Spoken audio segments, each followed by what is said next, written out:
As long as an individual is rooted in his own ego standpoint, he sees and interprets things from that standpoint and cannot, by definition, see things as they are in the wider creation. There is the famous story of 5 different observers of a traffic accident, each one observing from a different standpoint. They came up with 5 different versions of what had happened. Perhaps if there had been another observer, watching from above, and seeing the flow pattern of the traffic, the timing, the circumstances as a whole, rather than from an individual standpoint, there would have been a coherent recap of what happened, as well as an explanation for how and why the 5 on-the-ground observers saw things the way they did. This alternative standpoint, in terms of understanding the forces at play in our lives, is what we may call the divine standpoint.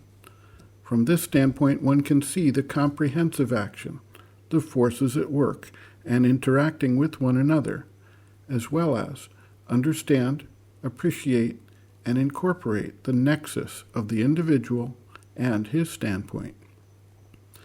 It is only from the universal or divine standpoint that one can see beyond the artificial segmentation of the process into past, present, and future, and see the rolling out of the universal creation as one whole, present and complete, yet appearing before our individual view as sequential in nature. The mother notes, quote, in another aphorism, Sri Aurobindo says, I no longer remember his exact words, that sin is merely something which is not in its right place.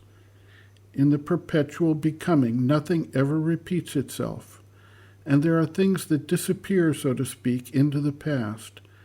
And when their disappearance becomes necessary, these things become, for our very limited consciousness, bad and repulsive, and we revolt against them because their time is over.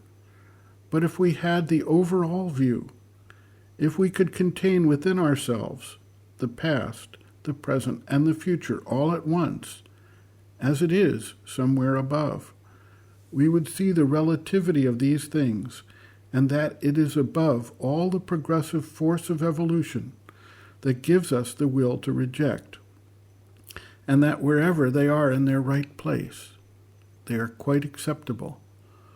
Only it is practically impossible to have this experience unless you have the total vision, that is to say, the vision that belongs to the Supreme alone.